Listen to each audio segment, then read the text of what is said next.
Hey, they call me the meat man. Y'all to see me eat now. Hit on the meat man. Y'all to see me eat now. I got jaws like a bear trap, a teeth like a razor. I made tack tongue with a sensitive taster. I was born out in Texas, called the land of beef. Never catch a muscle greener, showing the hell like a meat. I'm the meat man. Y'all to see me eat now.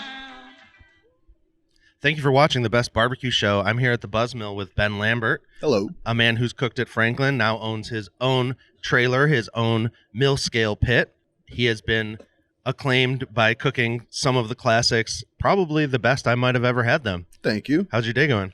Going great. Got my dog here. Yeah, Macy's. Nice day. Macy's in the house. She's kind of in the bottom of the shot here. She's kind of famous. I went in to get a coffee and they were already talking about her. They were like, everyone's like, "Oh, Macy's here. We're so excited." She's a good girl. How'd your dog get so famous? You just bring her around a lot? She's a lady of the people. It's true. It's true. Now, I'm not kidding when I say, you put a great bark, a great seasoning. You really, like, the things that come off your pit just have a uniform to them. Is that practice? Is that just kind of your style? How did you get barbecue just so clean? Definitely lots of practice and lots of good instructions from people that I've learned from, picked up things from in the past. Like you said, again, with the Franklin thing, I learned how to cook brisket from Braun Hughes and learned how to cook ribs and turkey from Aaron. And so, yeah, just good prodding, pushing, cooking lots and lots of high volume. It just makes it a thing. Well, but I would say your seasonings, especially on the turkey, it's a little heavier than theirs, right? Yeah, definitely. But it just comes out so even. Is that, do you do any kind of rotation, or is it just the smoothness of the smoke, or what? It's kind of a combination of the both. It really does start with just like your good foundation on your rub. So just making sure that you're getting a nice even coating on all that. Is that like a drying everything out? Is that maybe putting like a mustard or something on first? No, don't put any kind of slather. Just make sure I wipe it down nice and clean after it comes out of the packaging, and then even coat of seasoning, like I said. And make sure it sticks. Yeah, definitely. Yeah, man. I love to pull up because people, when people talk about seasoning and all this stuff, and I'll just be like, you got to see this picture because some of your things, it's like, when you're cooking briskets, it's so hard to even get the whole thing a uniform color, and your stuff just comes out like it was painted. Like it's just I love everything that comes out here. And I brought a bunch of people here. We had the SS Pit crew and Mike from Centex, and they were just freaking out. I think you get to watch people enjoy your food every day, right? Yeah, I love it, and that's what it's all about, really. My wife and I set out doing this just pretty much just to make people happy with food, like the way it's always been. Old school Texan, old school Texas mom that you never left that house hungry. So it's all about just making people happy with it, getting that first meatgasm bite. And when you say meatgasm, like go into that. What are you thinking? A lot of times for me now, it comes from like good cuts of sushi, good cuts of fish, where you just taste something and you get it on your palate that you haven't felt in a long time, and it just makes you close your eyes and just enjoy that one first bit of flavor that you're getting. Yeah. And yeah, to me, that's what meatgasm is. Just like feeling something coat your palate that just sticks there and just stays nice. Well, and you've had a bunch of people now come through, write about your food and talk about everything. So are you seeing a nice bump in business from that? Oh, the timing was kind of odd on it because it was right around the holidays when stuff was first coming out. Gotcha. So a lot of people didn't really want to go out and spend money. Also, with everything going on right now, yeah, a lot of people are sticking to themselves. I have noticed a bump more recently after the holidays are over and weather's just been nice. Yeah. We went from having 3 inches of snow out at my place a couple weeks ago, and then 2 days later it was in the mid 60s and sunny. Yeah. Yeah, it's crazy that during all of this there's multiple states that are shut down. I've got a bunch of comedian friends that are just coming in droves to tour around Texas because the West Coast is, you can't even do outside dining in a lot of places in LA right now. Yeah. I don't know, Texas, it's got to keep moving. God bless Texas. God bless Texas. Well, and you're you're a true Texan, right? Like you're from here. You've got how many generations of family? Eighth generation. So I'm pretty much as native Texan as you can get. That's back to like when it was Mexico. It was owned by Spain at that point, and so Moses Austin, Stephen F. Austin's dad, made a deal with Spain to get people to settle what was going to eventually be Texas. He passed away. Stephen, his son, went ahead and learned fluent Spanish on the way down to Mexico to broker the deal to make sure that there would be a Texas settlement here. And then that's where the old 300 came from. So my eighth grandfather, Micah Bird, was one of the first 297 Texans that settled Texas. Wow, Micah Bird. Mm-hmm. Wow. When the History Center opens back up, I want to look that name up. I bet there's some cool stories. Yeah, we know where the cemetery is, where the land plot was, all that stuff. So, yeah, as native Texan as you can get. Is that from around here? Or? It was down closer to the coast. So, pretty much south of Victoria. They were surfers or what? Nah, not so much. Sorry, I got a kick out of that. No, one. I'm trying to think of when surfing originally came here. It was from the Australians, wasn't it? Yeah, or Hawaii, something Something like that. something way west. Something to just, yeah. I wonder, I mean, I know we've probably sculpted the coast a lot. I wonder what it looked like back then. I have no idea. I mean, that's before photography, right? Yeah, definitely. It's 1823, I think, is when my family first got here. So your family's also been through like the whole Republic of Texas and all that. All of it. His son-in-law fought in the Texas Revolutionary War, so they were all parts of all that stuff. Yeah, you got like real, like you got like freedom blood in you. Yeah, definitely. Well, and my wife, one of her grandfathers, way back when, his signature's on the Declaration of Independence. So, Wow. yeah, old blood. Well, and let's talk about her because she is like number 2 here. She's killing it right alongside you every day. So much. Such a big inspiration. Like, there's no way that I could do any of it without my gorgeous wife. That's couldn't be here today because she's at home waiting for a stove to get delivered. But yeah, man, she's everything with it. She's totally the rock for this place. I just cook some meat. She keeps it badass. she smiles in the window. Yeah, definitely.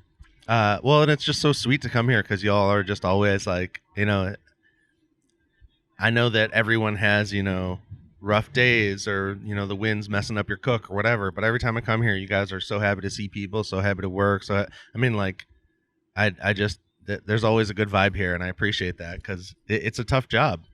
It is, and we're just really good together. We love being around each other, even with work and all that stuff. We're about to have our 15-year anniversary. Wow, so congrats. Thank you. So it's a lot of time of just being around each other, and we still appreciate every moment we have. Yeah, and I mean, I appreciate y'all because the work that goes into this, I know, is super intense, especially when, you guys have had to move. Have you moved twice now since opening? Once. Just once? Just once. So we'd started at the other Buzzmill that was off of Shady that closed down right when the shutdown happened. Right, yeah. And we spent that, I guess, the first weekend where all the food trailers were gone except for us, still just like trying to figure out what we were going to do because we had all the food and we were cooking and all that. And then Sarah even had one day where she had a sign standing out next to the road trying to wave people in, looking like some kind of mugging trap.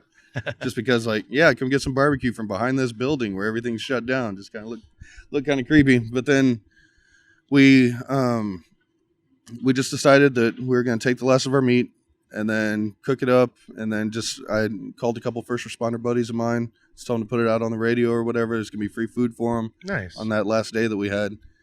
And then we were going to shut down. So we had a good turnout for that. A bunch of the 600 police station over there by Shady. Everybody showed up. Got rid of the last of our food. Gave each other a hug and thought we were just going to be gone for a while. And then the next day I got a call that the vegan pizza truck, Little Nona's, was moving. And then so we moved in the next day. So we never skipped a weekend. Yeah, and it was fun to watch that all happen because you guys were already kind of holding it down as a place. Like, you were just starting to kind of get noticed at the old Buzzmill or the new old Buzzmill. Yeah. And so it was probably a little tough to have to move again, huh? Well, it's that mixed with just like all the amazing customers that we had that we'd see every day, and just not even so much the following that we had, but just friendships that we were building. So we thought we were going to lose all that and just start over from square one as soon as we got here. But it turned out that a bunch of our regulars, this place is a lot closer than Shady was. So Nice. they were happier having us over here. Amazing. Well, and before you were putting the smokestack on and off, right? Every time you cooked? No, I was keeping it on. So we've only had to take the stack off, I guess, 3 times since we originally parked over there. Okay. Because, I mean, you can't move it with all these phone lines and everything. I'm Yeah. 23 feet off the ground. Woo. Yeah, you got a tall stack. I was messing with someone in the comments. I think it was Burnt Bean Company. Someone was saying their stacks were too tall, and I was like, I don't think you know what you're talking about, bro. Sorry. Gotta have airflow. Yeah. Well, and I feel like when I first started the show, there was a lot more people putting opinions out there, Mhm. but I think people are starting to realize that Texas barbecue is something that they don't understand, and so they're less brave to just like start saying stuff when all they have is a Traeger or something. Yeah, and side note on the Traeger, I still think it's hilarious that there's barbecue competitions being won by those. There's people with $100,000 rigs out there, and then they're just getting beat by somebody that pulled their thing in the back of their truck. Yeah. But yeah, with Texas barbecue, man, just like with such a big, thick, crappy cut of meat that a brisket is, just being able to cook that thing right, there's a lot of different science and a lot of different technique with it. And with all the briskets I've cooked, I still haven't figured it out. I'm still changing different things every day with it. And with people just to say something about somebody's cooker that definitely don't know what they're talking about. Even me, like as much as I've cooked, I still wouldn't know how to cook on somebody else's cooker unless I'm like halfway through the cook and being able to judge what's going on with different parts of it. So, well, and I wouldn't say the guys at Franklin are scientists, but they're the closest thing as far as barbecue Definitely. is concerned.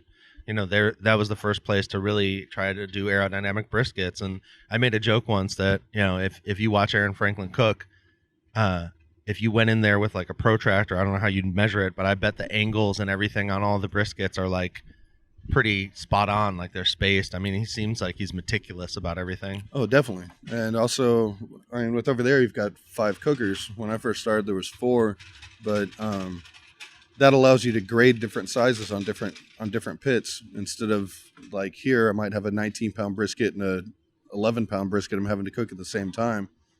Just having to kind of finagle a bunch of stuff just to make sure that the rate of speed on cook is going to be exact.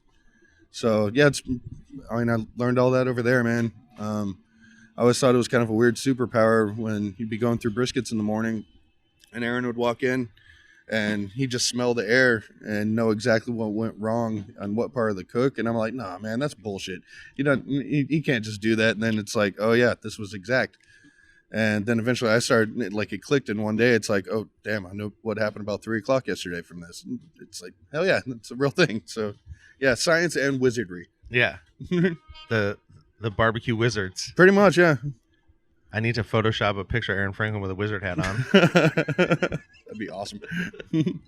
Well, and I've gotten to interact with him a lot. I was lucky enough to watch him cook at the LA Food Bowl, and it would be, I've never asked him to be on the show. I don't really want to ask anything of Aaron Franklin, Yeah. but it would be fun to see how playful he can get, eventually.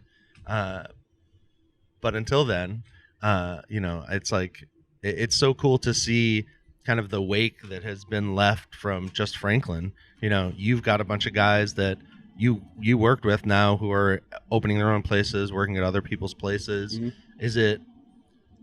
Did you go into it thinking you were going to open your own place, or were you thinking you were going to work at Franklin for a long time? I knew eventually I'd open my own spot just because, I mean, I think the one biggest fear that I always had was that I like to be able to clock out and go home. So that was always my excuse that I was making.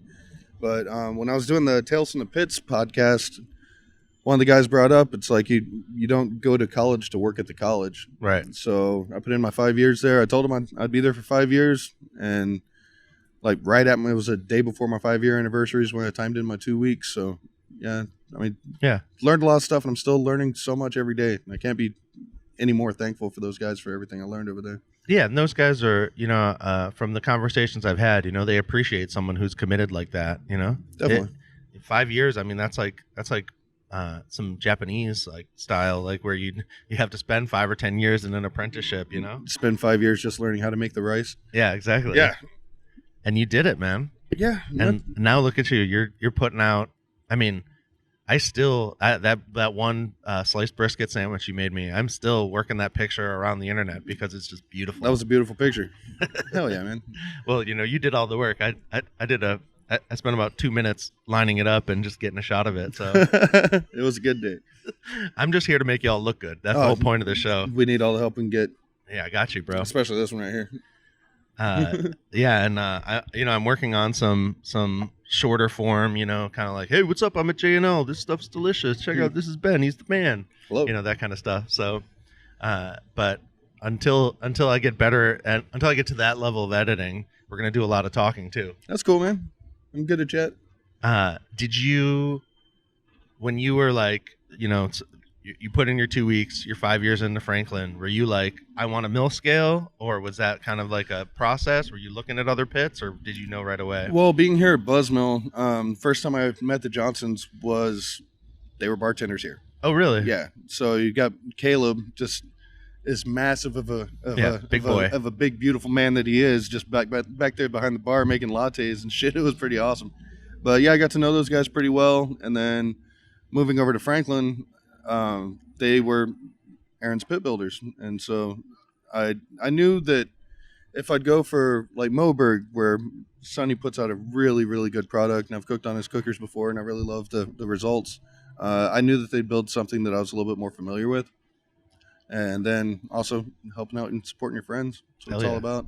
So I was the only person, since rewinding back to the fire at Franklin, we had to build 2 more cookers to get thrown into the new smokehouse. So since we were just kind of bored, Aaron sent me out to his shop out in Bastrop, and so we were building those cookers together.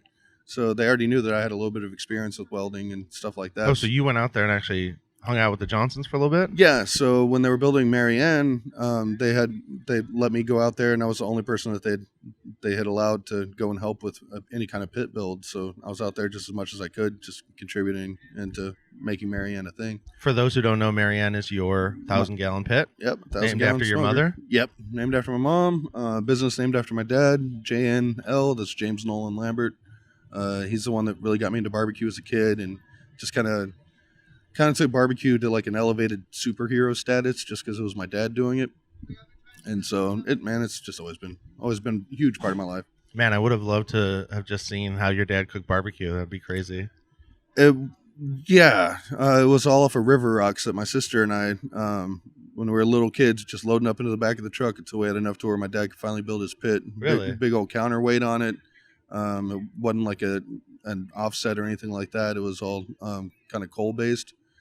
But yeah, man, pecan wood, just straight up Central Texas hill country, just awesome briskets. Yeah, and I mean, you've brought it to a superhero level now. It's crazy. I don't know about that, but thank you. I mean, I love bringing people here because it's kind of like when I brought those curling kolaches over. It's like people don't realize until it's right in front of them. Yeah. They're like, this is amazing. Yeah, that stuff is so good. I love those kolaches. Thank you. Yeah. Sundays only. It's a tough grab, but when I can get them. Definitely. Now you have to order ahead. I didn't realize that, so I only got like sense. 6 the other day. And I was really nervous when the whole shutdown first started and they announced that they were closing down. It's another one of those hits to the heart where, I mean, there's so many iconic places here that aren't going to be around anymore, and I'm glad they got to come back. Hell yeah.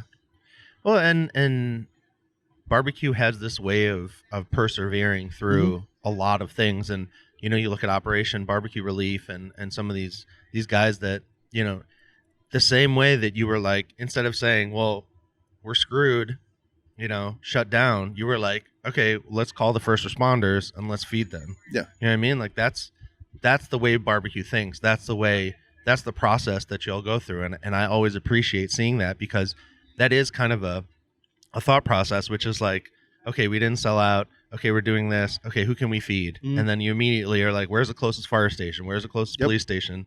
I did a charity thing with a buddy out in Westlake, and we cooked and I helped him serve and we did all that stuff, and we had so much food left over because they had kind of overestimated, and the charity had already paid for all the food and they weren't going to take it.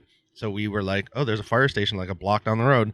So we loaded it all up, drove down there, pulled in with the truck and the smoker, and just fed those guys. And it's kind of this like underground thing people don't realize. That's what I want to next time that happens, I want to be able to like shoot it because like you probably made their fucking day, dude. Well, you just got to take care of people that take care of you. I mean, that's really, really important. And the way that my wife and I try to run this business, like the personality that we try to give people is if you're coming to get food from us, you're our friend that came over to like our backyard to drink some beers with us and just sit there and watch a fire.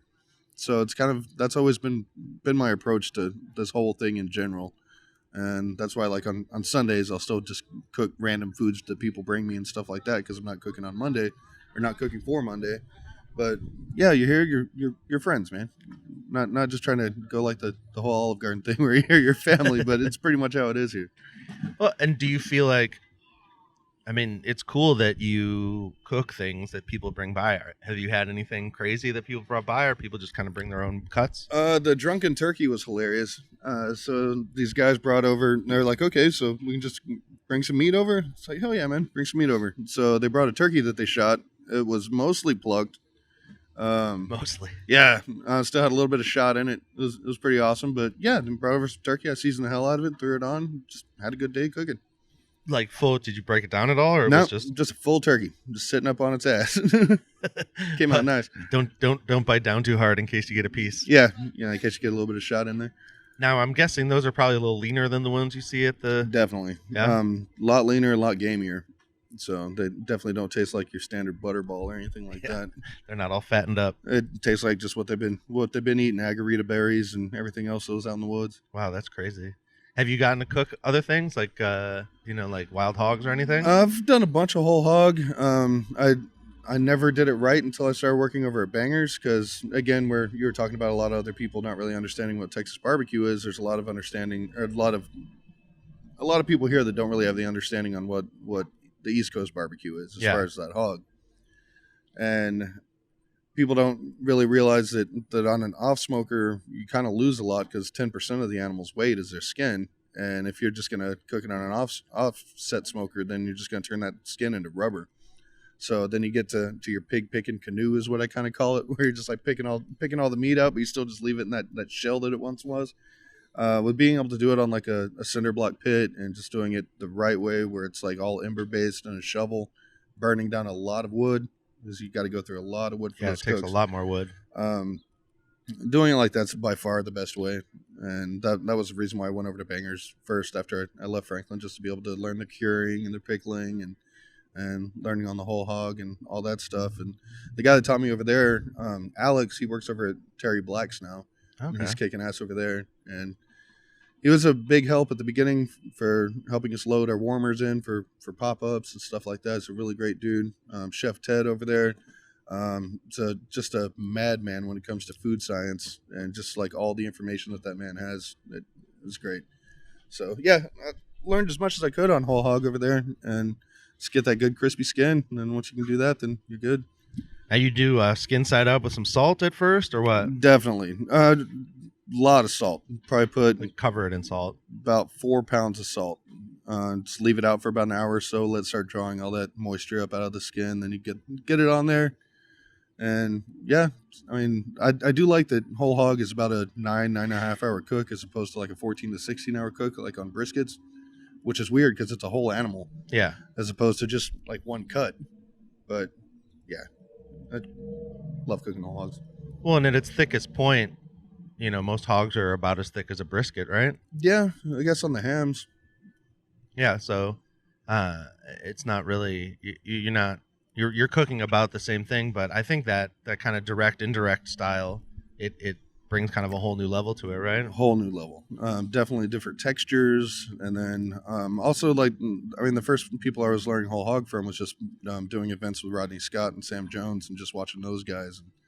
Where they would make their cuts. And did you do that here or what? That was all at Southern Smoke, the Southern Smoke Festival in Houston. Hell yeah, I love Southern Smoke. Yeah, love those guys. $6 million to restaurant workers. Hell yeah, they're beasts, and they keep going. And one thing that we're doing we're doing different smoked infusions and stuff to be sold in Buzzmill, and $1 off of every drink goes to Southern Smoke. Nice, amazing. So we're still trying to keep it going as well as we can. Well, and everyone loves Southern Smoke. I mean, David Chang just did Who Wants to Be a Millionaire just to just to give the money to Southern Smoke. So Yeah. I was like, I almost like brought tears to my eyes. Yeah, that was amazing. Yeah. Macy's going for a walk here. Getting a little bit restless. She got a little antsy laying on the table. As much as it's nice to have a third member on the show, someone to bounce ideas off of. Yeah, everything that Chris Shepard has done with that, it started off as like a foundation that was gonna try and help funding a cure for MS research, or a cure for MS. So the festival first started like that, and it was just cooks from all over the country. And I think that when I first started cooking it with Franklin, it was before Aaron got his James Beard Award, and so like there's all these like real high end chefs, high acclaimed chefs that were out there doing it. And then there was us like ragtag rebels out there cooking brisket. And Hurricane Harvey happened, and so they kind of diverted a lot of those funds to go to helping people in the service industry that got displaced by the hurricane. And then after COVID happened, then it shifted over to that too. So it's always just been all about helping restaurant workers, and then people that really, really need it. They can't work, because you can't really tell somebody that's been a chef for like 20 years to just go get like some kind of mechanic job. Yeah. Or to shift gears on their entire life and what they're really good at. So restaurant workers definitely need help. Yeah, and I mean, I appreciate just, talking about all the different way, you guys have worked together, you guys switch restaurants, you've helped with so many different causes, feeding the firemen, the first responders, Southern Smoke. Now it's so cool to see that barbecue gives back, whether it's monetary or food or whatever, is that giving back is just part of the scene. Yeah, it really is what it is, man. Because I mean, how long has barbecue been around? 1.8 million years, something like that. Yeah, that we've just been cooking meat with food, and it's always been about, like back then, it's people huddling up around a fire while cooking, because that's kind of where your community is around that fire. And it is a living, breathing element, and it just draws you in because it makes you feel better and makes you feel comfortable. So along with that, you're definitely going to get a sense of community just with what you're doing with it. It's definitely not like an isolationist type of thing where you're just working a line, running some steaks and stuff like that. Well, and it has this almost deep communal instinct, because before there was shelters and heat, everyone just got near the fire because that's where it was warm, and then you threw some food on, and I mean that's who knows how many thousands, millions of years of that is like coded into our DNA. Exactly. It's just like a very primal instinct that we have to join around fire. And that's ours, bro. Like dogs can't make fire, bears can't make fire, elephants can't make fire. That's just humans. There is the Black Kite. Have you heard of that thing in Australia? So like when the Australian wildfires were happening last year, 2020, I started trying to research some of the causes of some of the wildfires over there. And I found this critter called the Black Kite. It's a raptor that flies into fires, picks up sticks, and can travel sticks that are on fire, and can travel up to a mile away to set other fires, to flush out lizards and snakes, shit like that to eat. So you just have this asshole bird that runs around starting fires. But other than that, yeah, I think humans are the only one that can do it. If any country is going to have an asshole bird, it's going to be Australia. It's going to be Australia, yeah. Shout out to Behind the Smoke. There's a few good podcasts out there in Australia, and there's a lot of Texas barbecue. Dude, Australians and Texans, it's kinship right there. I still always make the joke that if you're going to wait in line at Franklin, you're going to get drunk before noon with Australians, because that was the thing. The climates are always rough, and there's a lot of stuff just in nature that'll kill you. So we have a whole lot of similarities with Australians. Australia is like the Texas of the world. Definitely. And they don't like being called British Texans. I tried that one a couple times. Didn't go over too well. Yeah, I don't think relating the Australians to British at all is a good idea. I impressed a girl the other night because I caught that she was Welsh. And I didn't call her British. And she was very, very happy about that. Oh, yeah. The Welsh got to wear kilts. Yeah. The Brits didn't. But, yeah, I mean, Australia, Houston's barbecue, all the way on the West Coast is Don's. That guy's killing. I mean, he gets huge briskets. Who else is out there? There's a bunch of places. I'm blanking right now. But from Sydney to Melbourne, there's like 3 or 4 solid places. It's so cool to see, Bill Dumas went out there. Wayne Miller went out there. Mhm. A lot of people went out there just to cook. And, you know, I would love for the show to blow up so that I can get out there. I want to go to Meat Stock. I'd love to go check it out too. Just how to get all the post oak over there. I think I would. Shit. In your carry-on. I'm just saying they got stuff. I mean, my boy Dave Peralta's cooking with like tamarind wood in the Philippines. Oh, nice. Yeah, he always messages me at like 2 a.m. I was talking to him last night because the time's so different, and you know his English isn't great, but it's just fun to talk to him because he is. I mean, he's like selling. Looks like Texas sausage, shrink wrapped. He took some barrels, welded them together, and made his own offset. Nice. He's just figuring it out through the internet, basically. Oh yeah, that's awesome, man. It's so good to hear. Yeah, and I'm hoping to, once travel and all that stuff opens up, I'm hoping to connect the world with barbecue because when I originally made the show, it was kind of a troll just to call it the best barbecue show because everyone, it's like the whole thing, like world's best, the biggest, best. Yeah. You know, everyone just uses that. So I was like, well, I'll use it. But then I was like, well, Texas is the best barbecue. There's no way. I have yet to find anything that slaps as hard as Texas barbecue. That, and then also so many other styles will still come to Texas and then add that to it. Yeah, and all we're asking people to do is just kind of simplify and slow down. That's it. Exactly. Salt, pepper, patience, man. That's it. Well, and there's so many places that, you know, they cook too hot, they cook too fast, and then what ends up happening is you just use sauce to hide what you screwed up, you know? Yeah. And here we got the sauce to, like, elevate things. Yeah, I originally didn't even want to do barbecue sauce, but chopped beef sandwiches are still my favorite thing, so you kind of have to have sauce with that. Well, and your sauce is bomb, dude. Well, thank you. I always, especially working at other places where I'd see, you know, there's people that spend a lot of time away from their families that had to miss out on events and stuff like that and miss out on things for their own life to try and make this one cut of meat as perfect as they possibly can. And then just to watch somebody dump stuff all over it before they even try it, it's just like, oh man, why'd I do that? Well, and Texas sauce is also, it's a little more vinegar based. Like it's not as sweet and thick as people, you know, when you go buy some Sweet Baby Ray's or whatever that's in the grocery stores. You know, when you pick up a bottle of Texas barbecue sauce, it's kind of loose. It's not that thick boy stuff.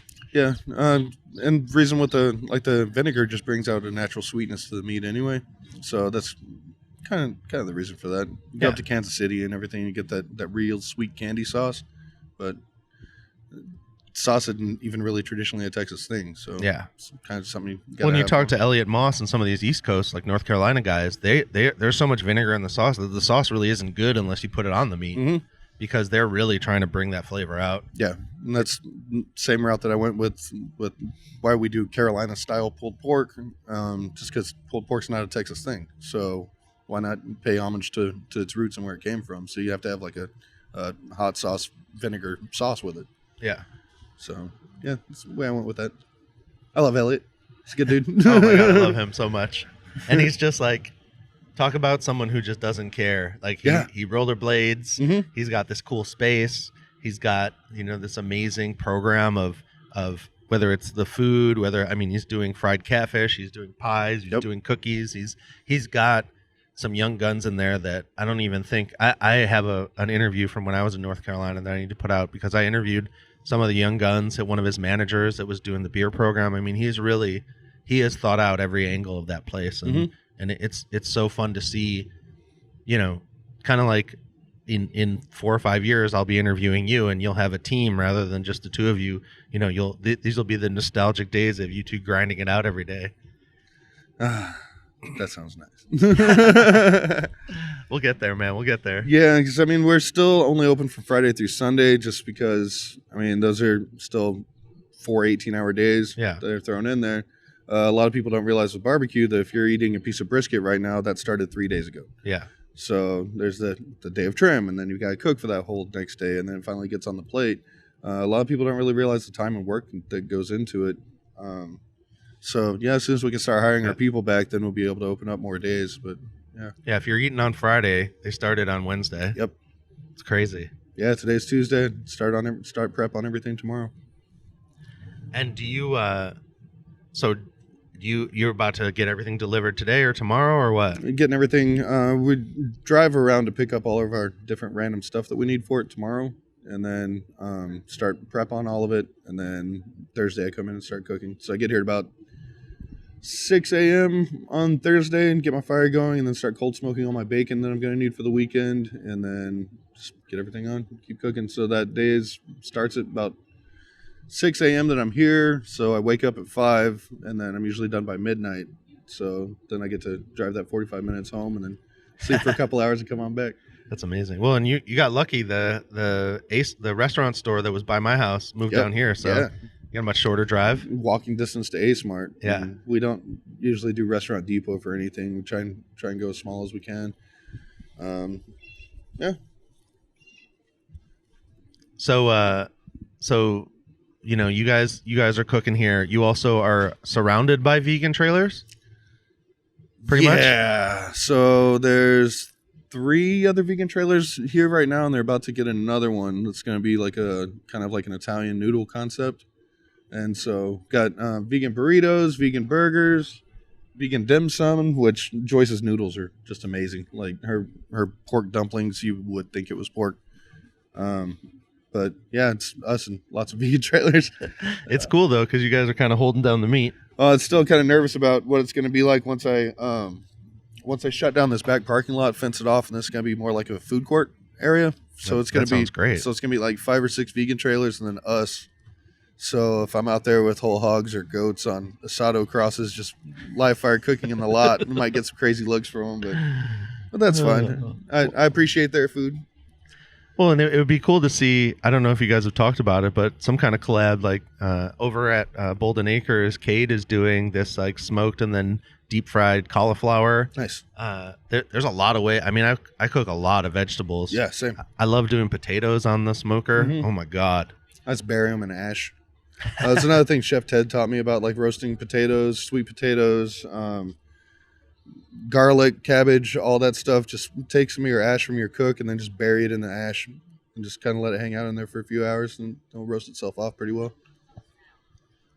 Yeah, there's just, it's amazing how just having a smoker is actually having like 3 or 4 kinds of cookers. Yeah.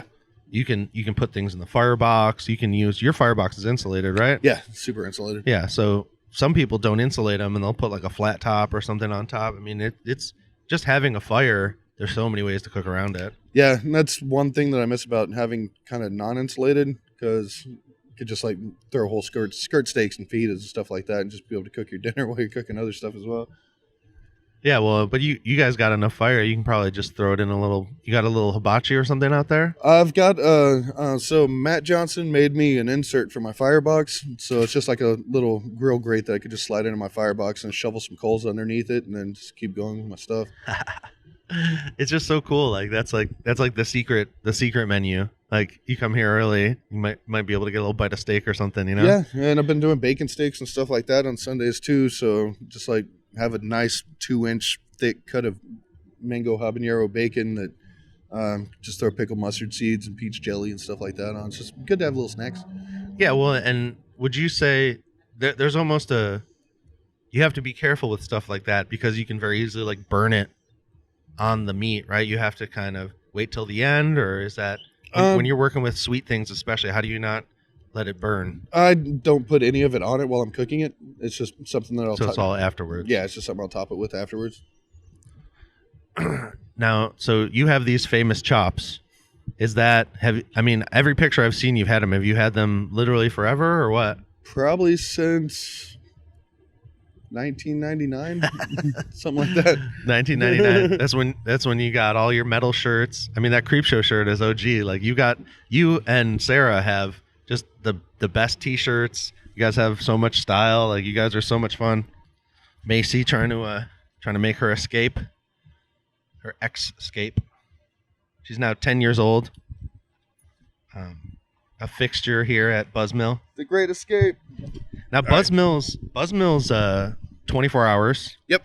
And you can they've got infused whiskeys. They've got, you can drink here at 5 a.m. if you want. Yeah, and I'm glad that they invited us to be part of their infusion program too, because like I was saying with the Southern Smoke thing, the first one that we did was smoked peach. and then a smoked peach whiskey. And now I've got some smoked peach whiskey going, and also mango habanero tequila. Wow. So I tasted it the other day, and it definitely has more of a mezcal flavor now, just because of all the smokiness added to it. But yeah, this was pretty good. Yeah, and this just seems like a space where you can play like that. You guys, everyone's down to kind of have fun with each other, and I love that. That's kind of an old Austin vibe. Yeah. You know, it's some of these newer places will be kind of snooty about it, but these guys know what's up. Yeah, I mean, you never know whether or not it's going to be good until you try, right? Sorry, dog messed up everything. Yeah. Macy's doing some camera work while she's buzzing around. At least she's pretty. She's the best. Yeah. Well, and kind of like I'm sure the Johnsons and some of these welding shops all have kind of a shop dog. I don't know why, but it's not like a good business. It always has kind of like the dog that hangs out too. It warms the heart just to pet a dog, man. Like, dogs are great. We don't deserve them. And I'm sure she doesn't mind all the snacks she gets when she's here. She gets all the snacks. Yeah, I wish we could bring her up here during service, but nothing sadder than a bulldog tied up outside of a food trailer. Yeah, exactly. But at the same time, you're doing, I don't know, have you ever sold the jerky? You always have some jerky laying around. You always have some little extra things you're working on. I sold some to Joyce, the plow owner, for her boyfriend's dad for Christmas. So nice. They got 2 pounds. And wow. Since I just used my scrap for it, and I don't have a whole lot of scrap that comes off the briskets, it took about 2 weeks to get enough together for 2 pounds. We'll sell it eventually, but I really don't know about what I want to do with all that, just because you have to have a HACCP plan, and there's a lot of stuff that has to go through the state whenever you're going to do a packaged product like that. Well, and that's a cold smoke, right?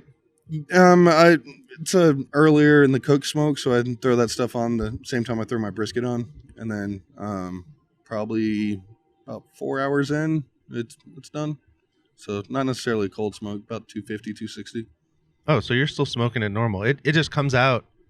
It's like all the things you want in jerky, but none of that like chewy, gamey. Like it's just, I made a mistake, and I had a friend over, and I was like, oh, you should try this jerky. And before they left, it was like pretty much gone. But I appreciate it, man. It's like, it's just, I don't know when you reach this kind of pinnacle, but it's cool to see that, you can pretty much just turn that thing on, and everything that comes off of it is delicious. Well, thank you. I appreciate that. It's a lot of paying attention to what it is, and a lot of respect for what it is too. Well, and it's cool because you're a very like polite, respectful person, and at the same time, like every picture I've seen you with Aaron Franklin, like your tongue's out and your eyes are wide, like you just have this fun style that most people are like, when they take pictures with Aaron, it's like, I don't know, they're just like, hey, cool, look, it's Aaron Franklin, and you're just like, ah. He's a close friend. Yeah, did a lot of stuff together. It's just great. It's great that it just shows like you don't have to be anything to cook barbecue. You can just be you. Well, you have to be fucking insane. Maybe that's what the face is about. I don't even know about the face or anything, but normal people don't do what we do. Again, it's an obsession with a really crappy cut of meat, just trying to turn it into butter. Who else does that? I mean, we're all nerdy in our own right, but there's a tad bit of insanity that comes with just taking on cooking barbecue for a living, and then still having some way that you're still enjoying it and having a blast with it with every cook. It's a little crazy to me. Well, but you enjoy it. I fucking love it. Yeah. I mean, it is what I am. I mean, it was my childhood. It was all growing up. I mean, it's I don't understand why it's not our state dish, but we still have chili, no beans. That is just totally great. But I mean, it's what our culture is. It's what our family is. It's what everything we talk about. It's our friendships. It's everything. Do you remember when? I mean, it's probably so long ago. You probably were born eating, smoked meats. But do you remember chewing pork chop bones? Exactly. Well, do you remember a moment where you were like, "I'm going to learn how to do this"? It was just always watching my dad. Because I mean, if you have a relatively good childhood where your parents are there for you and nurture you and are just all about being your heroes, I want to see what Dad did. Dad was a welder. He worked Union Carbide pipeline division for 30 years. That's hard work. And my mom and dad. My mom was a nurse, and they had already retired by the time they hired by the time they adopted my sister and I. And so, like, they gave up their retirement to raise these 2 kids, and I always had a lot of respect for that. And so I always wanted to be like Dad. So had our own garden, went hunting a lot. I never figured out his javelina tamale recipe, but I still wanted to cook the same stuff that he did, and weld like he did, and shoot like he did, and just be an awesome man like he was. Is that mostly javelina and deer? Were you guys hunting squirrel and stuff too? The squirrel just didn't have as much on it to feed all of us. So yeah, we just had a javelina trap in the backyard, catch javelina all the time, make tamales out of them. I mean, they're everywhere, right? Yeah. They probably were back then too. Well, especially out there in the hill country.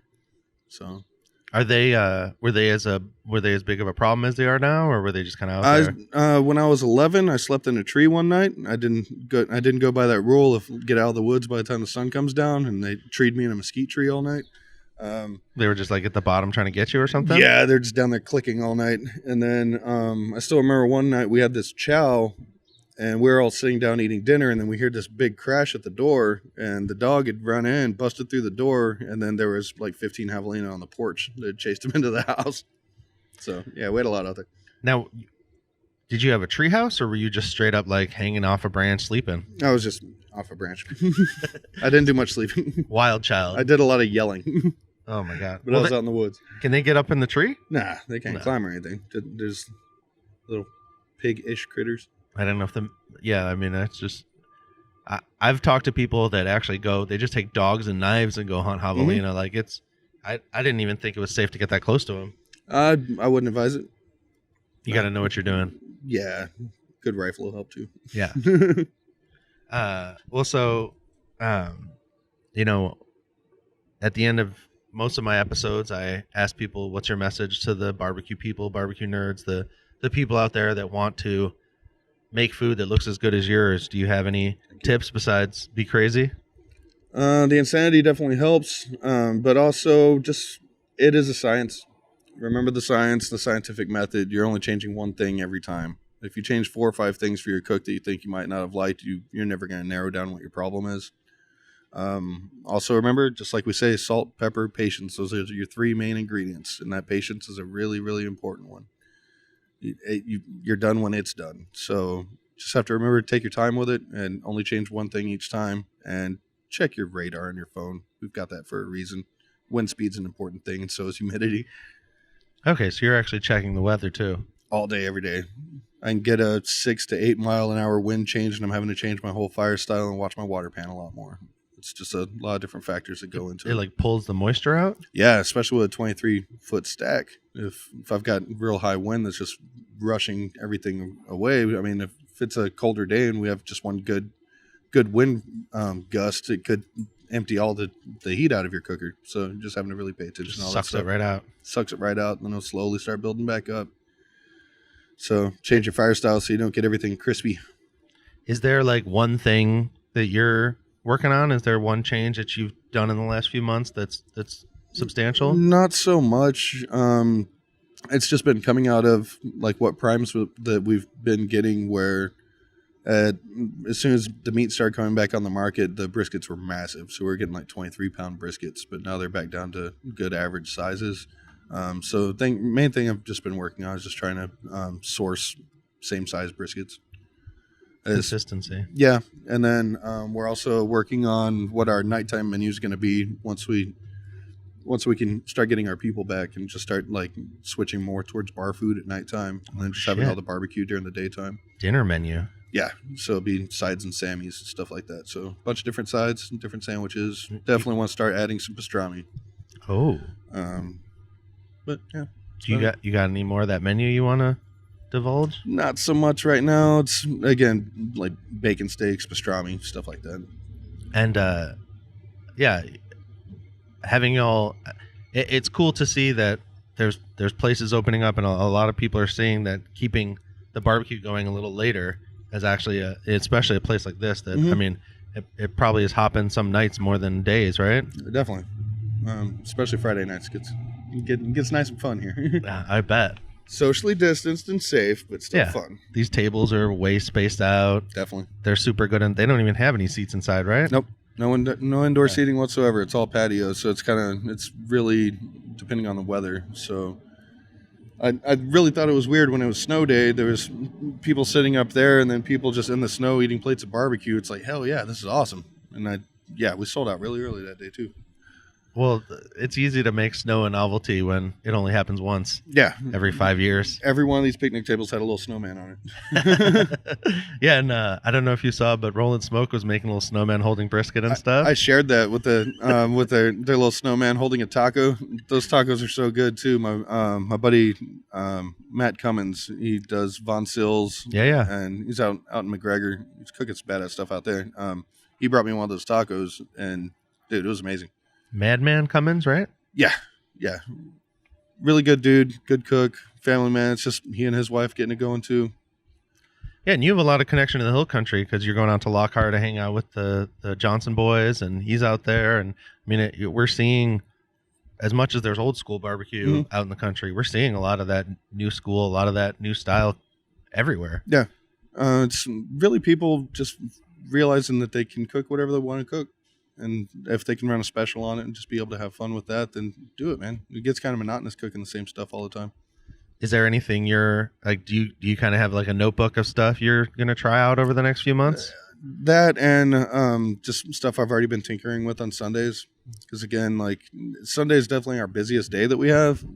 But I'm also not having to cook brisket and ribs and all that, all those meats those days. So I can still just kind of tinker around with stuff, different times and temps on everything. Yeah, I need to start bringing some stuff over here on Sundays. Do it. You're more than welcome to. Is there anything? I've been messing with barbacoa a lot, just because I'm trying to figure out a way to speed up the barbacoa, like get some smoke on it, but then maybe like pressure cook it or just do something to break it down. What's your time on it right now?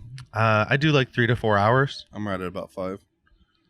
Because I know a lot of the guys are just putting it into a bath in the smoker, but I'm trying to see, because I cook for some of these comedians and these shows that are in town. Yeah, I've seen that. That's awesome. Yeah, it's super fun. But at the same time, it's like I need to figure out a way to do it. You know, I'm not going to try to rush brisket or something that obviously is going to take as long as it's going to take. But I do want to figure out some of those other things. Maybe I played with some chicken the other night, but what happened was I left the chicken on the smoker too long, so it kind of got that like skin. Even though there's no skin on the chicken, it gets like a, you know what I mean? Yeah. That, and then once you do that, you can't really like pull it apart. Yeah. You know, is that that time or? Well, it's kind of the same thing with like pulled pork and ribs, that whole Texas crutch method where you're going to wrap it in foil and then that kind of essentially steams and braises it. And so it's easier to fall apart like that. So with barbacoa, you got to realize that the meat only gets smoke penetration the first 3 hours. So after that, then whatever heat source you want to use to be able to finish it off, as long as you're braising and steaming it kind of, then it's going to fall apart. So it's kind of the same thing with barbacoa. I usually go just first like 2.5, 3 hours on the cooker and then throw it all in a pan with a bunch of Mexican oregano and just let it steam itself. And now, do you find yourself using kind of more of the Mexican spices because they're available here? Is that what you grew up with? I grew up with it, and that's kind of what we wanted to do here. Like I let people know what flavor profile I'm going with turkey. So that's why it's Cajun butter turkey. Our pulled pork, again, like I said, there's no pulled pork that's like a staple of Texas. So it's our Carolina style pulled pork. Everything else is just Texas food. I grew up in Uvalde, so we're close enough to the border to where like that just was our food. I mean, it's kind of the birthplace of Texas barbacoa. Some of the best in the country is from there. So, yeah, man, it's just all Texas to me. So, yeah, it's Mexican spices, but it's always been here. Yeah, I mean, Texas is Mexico, kind of. Yeah. It's good to know your history, especially with someone who's got 8 generations in you. 8. Oh, and it's so much fun to see, you know, you talk to these old school Mexicans who they just put it in the ground, which is kind of the same as cooking on coals. And then you talk to them and they talk about the caja chino, which is like a Chinese box method, which is kind of the same thing, right? Yeah, or the Cajun microwave. The Cajun microwave. Yeah. I've never heard that before. That's amazing. Are there any other styles or things that you're playing with? Or I mean, you've got that 1,000 gallons just running so good. Yeah, I mean, right now I got the 1,000 gallon, and then at the house I've got different things. I've got a pig box that I made out of cinder blocks at the house, and then other random contraptions all over the place to smoke and cook stuff. Just screwing around with stuff at the house. And you were talking about the cooking in pits. And that goes back to the communal aspect, because you're getting a fire going in a hole. You're putting your stuff in there. You're burying it, and then you set an awesome fire on top of that and have a party. The next morning you have breakfast. So that's all it's about, man. It's still all about hanging out and then just like picking apart a cowhead or steerhead. Yeah, and it's so interesting because until recently, I hadn't really experienced the party part. Mm-hmm. You know, I tried the food. I've been to places where, and I didn't realize when they were setting it up, you have to make 8, 10, 12 inches of coals so that fire keeps burning when it's buried. Mm-hmm. So it's so cool to see that process, and I'm hoping to see it a lot more. It's not like becoming trendy, but I'm seeing more and more people doing it. I mean, Brian from Roosevelt Barbecue SS Pit Crew, he actually built a hole, he like put a steel tube in it. Yep. So it's like fully in the ground, ready to go, and he's got a special cover for it. And it's just so cool to see that, you know, I got into this because I just want to learn how to slow cook things, and now I'm getting to learn other methods. Yeah, it's a life. It's awesome. Hashtag barbecue life. Fuck yeah. Well, I appreciate it, man. I appreciate you. Yeah, definitely. Thanks for coming out and talking with me. Yeah, thank you. And, you know, I'm going to be picking your brain like always. And I'm going to, as this show, you know, changes and grows, I'm excited to just tell your story, tell the story of Texas barbecue, and just keep bringing in more people into the fold, because Texas is the best barbecue. True. So until next time, stay tuned for more Best Barbecue. Hey, they call me the meat man. Y'all see me eat now. Hit on the meat man. Y'all see me eat now. I got jaws like a bear trap, a teeth like a razor. I made tack tongue with a sensitive taster. I was born out in Texas, called the land of beef. Never catch a muscle green or show no hell like a meat. I'm the meat man. Y'all see me eat.